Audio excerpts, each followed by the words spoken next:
অল্প সব কিছু উপেক্ষা করে আপনারা আমাদের জন্য বিষমুক্ত ফসল ফলান, কারণ আপনাদের বিষমুক্ত ফসলটা আমাদের ভারতবর্ষের মানুষকে সুস্থ রাখবে, এই ভারতবর্ষের মাটিকে সুস্থ রাখবে।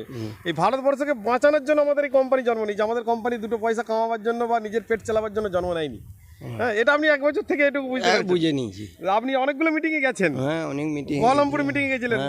সেখানে আপনাদের কত স্প্রে মেশিন পেয়েছে এখানে?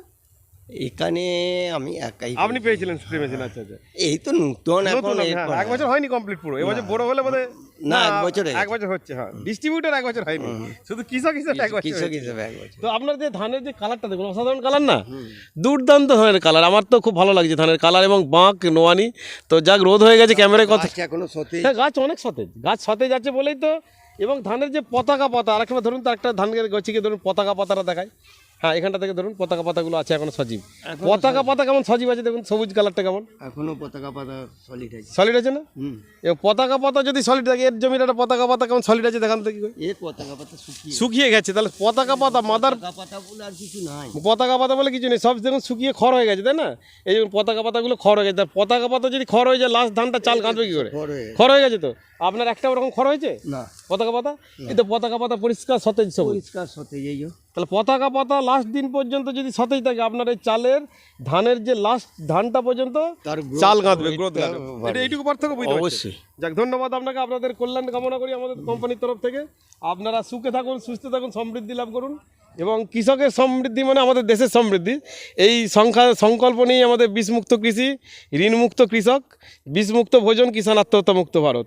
তো ভারতবর্ষের কৃষকদেরকে কী করে বিষের হাত থেকে এবং রাসায়নিক সারের করাল গাছ থেকে বের করা যায়, তার জন্য জিএমএম জন্ম নিয়েছে।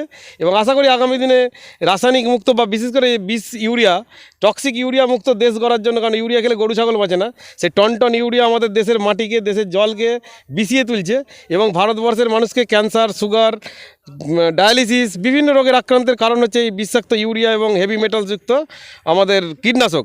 তো আপনি যে কীটনাশক দেন, নিম তেল, নিমখোল ব্যবহার করেছেন, আপনার জমিতে তো কোনো সাদা সিসি আমার চোখে পড়ছে না।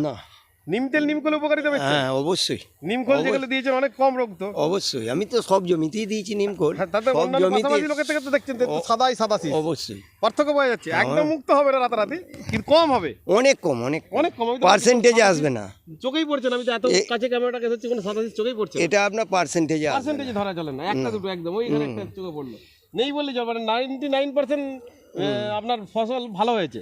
যাক, ধন্যবাদ আপনাদের। এবং ধানের যে এখনো ডাঁটাগুলো সবুজ দেখুন, মানে আজকে অজ্ঞান মাসের 5 তারিখ বোধ নাকি? অজ্ঞান মাসে আজকে, হ্যাঁ, 5 তারিখ, মানে আর 5-7 দিন পর 6 তারিখ, মানে 5-7 দিন পরে কাটতে আরম্ভ করবেন সব ধান। তো এইটা বিরাট একটা মাঠ, এটা হচ্ছে আরামবাগ বর্ধমান রোড ওইদিকে, আর এইদিকে আরামবাগ বর্ধমান ভায়া শ্যামসুন্দর রোড, বিশাল একটা মাঠ। এটাকে এই মাঠটা আগামী দিনে আশা করি সবাই জ্যাকপটে আসবে আপনাদের হাত ধরেই, কারণ আপনি একা ভালো থাকা তো পৃথিবীতে যায় না।